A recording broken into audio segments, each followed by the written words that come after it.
Hello friend and अस्सलाम वालेकुम। Welcome to my channel. ये बिज़नेस एंड इंडस्ट्रियल लॉ के इम्पोर्टेंट क्वेश्चंस डिस्कस किए जा रहे हैं। आइए स्टार्ट करते हैं आज की वीडियो को।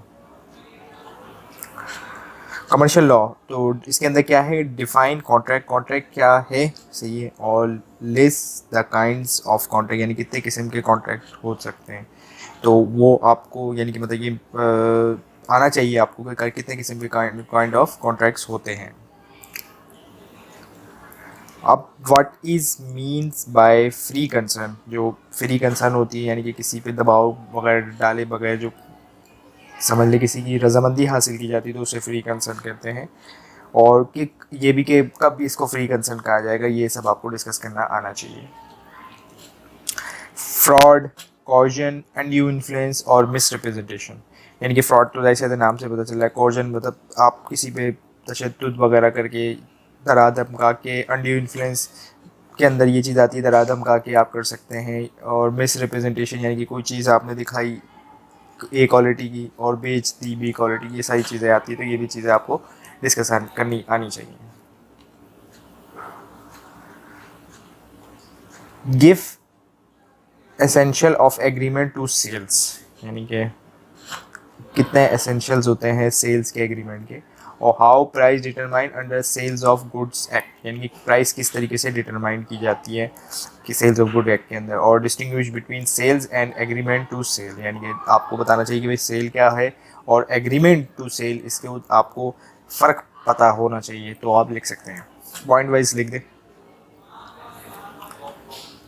Give the rights of unpaired seller, यानी कि अनपेड सेलर्स के जो राइट्स हैं वो आपको यहाँ पे बताने। और what is kind of lading and describe it's kind, तो बिल ऑफ लीडिंग जो है वो क्या है और इसकी जितनी भी काइंड्स हैं वो बताइए। Distinguish between bills of lading and charter party and indemnity and guarantee, ये भी आपको इसके यानी फ़र्क पता होना चाहिए। Private and common carrier, auction sales and implied warranty, price are different kind of goods, ये आपको डिस्कस करना चाहिए। और व्हाट आर नेगोशिएबल इंस्ट्रूमेंट, यानी कि नेगोशिएबल इंस्ट्रूमेंट जिसमें बिल्स ऑफ एक्सचेंज है, चेक्स हैं, ये सारी चीज़ें आपको पता होनी चाहिए कि भाई पहले तो आप डिस्कस करेंगे नेगोशिएबल इंस्ट्रूमेंट क्या होता है और फिर ये सारी चीज़ें डिस्कस करेंगे। Different between differentiate between holders and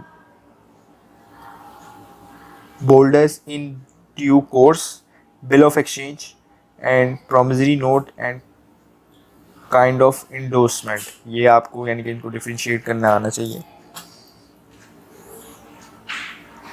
What are various kind of partners, also discuss rights and liabilities and dissolution of partnership, minor as a partner, formation of partnership. अब जैसे इसके अंदर डिफरेंट किस्म के यानी कि राइट्स एंड ड्यूटीज़ होती है। जैसे कि पार्टनर का राइट है कि वो प्रॉफिट शेयरिंग कर सकता है, बिजनेस में हिस्सा ले सकता है, ये सारे राइट्स और भी राइट्स हैं। ठीक है। लाइबिलिटी ये है कि वो अपनी यानी कि मतलब पर्सनल लाइबल होता है, जाहिर सी बात है। और अगर वो कोई काम गलत कर रहा है तो उस सब पे आएगा। ये सारी लाइबिलिटी, बहुत सारी लाइबिलिटी और भी डिस्कस की है। और डिसोल्यूशन किस तरीके से होती है कि भाई एक पार्टनर छोड़ के चले आए तो पार्टनरशिप डिजॉल्व हो जाती है। माइनर जो है वो पार्टनरशिप में, पहली बात है माइनर से कॉन्ट्रैक्ट करना तो वॉइड है, लेकिन माइनर पार्टनरशिप के बेनिफिट्स के लिए जो है वो आ सकता है। और फॉर्मेशन ऑफ पार्टनरशिप वगैरह ये सब चीज़ें आपको आनी चाहिए। What are the rights and duties of surety, surety जो होता है उसके यानी कि जो श्योरिटी बनता है, जैसे मिसाल दी जाए अगर आप किसी बंदे को श्योरिटी होता है ना अक्सर कि भाई गवाह लिया हो या फिर हमें गारंटियर दे दो, तो वो सारी चीज़ें उसके राइट्स एंड ड्यूटीज़ क्या है एक। और बेलर और बेली के राइट्स एंड ड्यूटीज़ क्या है। और फिर एजेंट और प्रिंसिपल और मॉर्गेजर वगैरह, इन सब की यानी आपको राइट्स एंड ड्यूटीज़ बतानी है। Kinds of mortgage, distinguish between charge and mortgage, यानी कि कितने किस्म के मॉर्गेजेस होते हैं। ठीक है। और आपने डिस्टिंग्विश चार्ज क्या होता है और मॉर्गेज, चार्ज के अंदर क्या फ़र्क है और मॉर्गेज के अंदर क्या फ़र्क है। हाउ कॉन्ट्रैक्ट इज़ क्लासिफाइड, यानी कि कॉन्ट्रैक्ट किस तरीके से क्लासिफाइड होता है। State the essential element of an offer and acceptance when an offer can be revoked।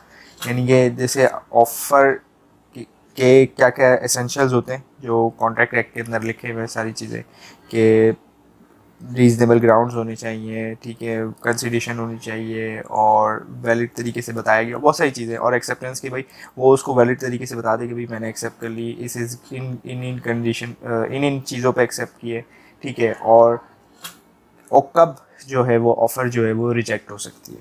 तो ऑफ़र जो है वो जब तक, जैसे मिसाल दी थी, एक बंदे ने ऑफ़र दी कि भाई मैं गाड़ी 10 लाख रुपए की बेच रहा हूँ। अब बंदा जो है, बंदे का माइंडसेट चेंज हो गया, ठीक है, तो किसी दूसरे बंदे ने उसको ऑफर एक्सेप्ट नहीं किया तो वो रिवोक कर सकता है। इसी तरीके से सामने वाली पार्टी ने बोला था कि भाई मैं 2 दिन में सोच के बता दूंगा कि मैं तुम्हारी गाड़ी खरीदूंगा नहीं खरीदूंगा, अब उसने नहीं खरीदी तो ठीक है।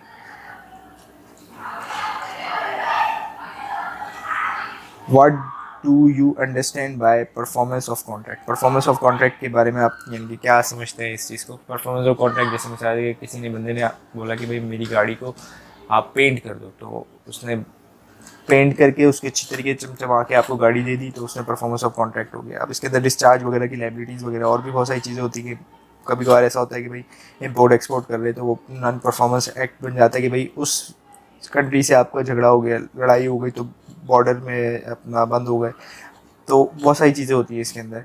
Give essential elements of a valid contract. Valid contract के अंदर क्या क्या चीज़ें होती हैं कि पहली बात ये कि इसमें कंसिडरेशन होती है, दूसरा ये है कि कोई इलीगल चीज़ इन्वॉल्व ना हो, चर्स वगैरह नहीं बेचने का कॉन्ट्रैक्ट नहीं होता, ठीक है, वैलिड। तो और बहुत सारे एसेंशियल्स हैं, वो आप देख लीजिएगा। Define consideration under the contract act 1872। What are the exceptions to the rule non consideration और नॉन कॉन्ट्रैक्ट। तो इसके अंदर जो एक्सेप्शंस बताई गई हैं उसको आपको यहाँ पे डिस्कस करना है। Explain possible way of termination of contract, remedy of breach of contract. यानी मतलब किस तरीके से आप टर्मिनेट कर सकते हैं किसी भी कॉन्ट्रैक्ट को, और अगर रेमेडी लगी, यानी मतलब उसका जैसे होता है ना कि भाई कोड होता है कि भाई तुमने कॉन्ट्रैक्ट तोड़ा तो भाई इतने पैसे दो, तो वो क्या क्या है ब्रीच ऑफ कॉन्ट्रैक्ट के अंदर। What do you understand by capacities of party under the contract। ये के कैपेसिटीज ऑफ पार्टीज के क्या क्या आप अंडरस्टैंड करते हैं। All agreements enforced by law are a contract covenant। यानी कि जाहिर सी बात है, ये तो एक जनरल डेफिनेशन है कि भाई जितने भी एग्रीमेंट, जितने भी राजीनामे जो हैं वो इन्फोर्स अगर करवाए जा सकते हैं तो वो कॉन्ट्रैक्ट कहलाते हैं। तो इसमें कमेंट करनी होगी, जिसमें बताना होगा कि हाँ ये सेक्शन में ये चीज़ें बताई गई हैं, तो उसके जरिए हो जाती हैं। अब industrial law, provision of safety of worker and kind of disablement, यानी कि सेफ्टी ऑफ वर्कर्स वगैरह के बारे में इसके अंदर बताया गया कि भाई क्या क्या चीज़ें हैं कि, और काइंड ऑफ डिसेबलमेंट वगैरह आपको बताना होगा। Unfair law practices, inspector and certification agency, holidays and working hours, work councils and labour court. यानी कि मतलब अगर कोई एम्प्लॉयर अनफेयर प्रैक्टिस कर रहा है तो उसके अंदर इंस्पेक्शन सर्टिफिकेशन वगैरह दी जाती है। अक्सर अगर आपने गए हो स्टोर पे तो लेबर लॉ के कुछ सर्टिफिकेट्स लटके हुए होते हैं जो लेबर लॉज वाले लेते हैं। खैर वो तो आप रिश्वत लेके ही लेते हैं, वो खुद भी जो लेबर लॉ को इंस्पेक्टर करना होता है वो खुद रिश्वत लेके गलत काम कर रहा होता है। खैर छोड़ें इस बात को, पाकिस्तान में तो ये कॉमन है। खैर छोड़ें इस बात को। तो खैर ये सब चीज़ें आपको डिस्कस करनी है, लेकिन आपको कोई नेगेटिव चीज़ डिस्कस नहीं करनी है कि वो रिश्वत लेता है और ये चीज़ें नहीं करनी। आप पेपर के हिसाब से, पेपर को पेपर के हिसाब से दें, ठीक है, पास हो जाए, फिर बाद में आप अगर कभी मौका मिले तो फिर उनको सबक सिखा दीजिएगा। खैर, manufacturing process and occupational diseases यानी क्या है, और restriction on employment of women and children, यानी कि जो रिस्ट्रिक्शन बताई गई है लॉ के अंदर वुमेन एंड चिल्ड्रन के अंदर, वो आपको डिस्कस करनी है। Award and settlement, wages commission, occupancy, strikes and lockdowns and ordinary and seasonal factory accident. तो इसके अंदर जो जैसे मिसाल दीजिए कोई सेटलमेंट वगैरह हो रही है या फिर कोई लॉकडाउन या स्ट्राइक वगैरह हो रही है, और फिर सीजनल फैक्टर एक्सीडेंट वगैरह जो भी है, वो सारी चीज़ें आपको डिस्कस करनी है। देखें, अब मैं स्लाइड को तो खैर बाद में पढ़ूंगा। ये सारी जो टॉपिक्स मैं आपको बता रहा हूँ ये इंपॉर्टेंट टॉपिक्स हैं। ये सारे वो टॉपिक्स हैं जो आपके पेपर में आ सकते हैं, लेकिन इसकी तैयारी आपको करनी पड़ेगी। ठीक है, हम आपको इम्पोर्टेंट गाइड कर सकते हैं कि ये तैयारी, लेकिन आपको एट द एंड तैयारी तो आपको ही करनी है। Provision related to safety, health and safety of worker, जितने भी बताए गए भाई कि ऐसा इन्वायरमेंट ना हो, उसको सेफ्टी टूल्स दिए जाते हैं। जैसे मिसाल दे दी है, कंस्ट्रक्शन वर्कर के लिए हेलमेट ज़रूरी है, जैकेट ज़रूरी है, बूट ज़रूरी है, या इलेक्ट्रिकल वर्कर के लिए उसके जो टूल्स होते हैं वो सही होने चाहिए, किसी में जंग ना लगाओ या कोई चीज़ ख़राब ना हो।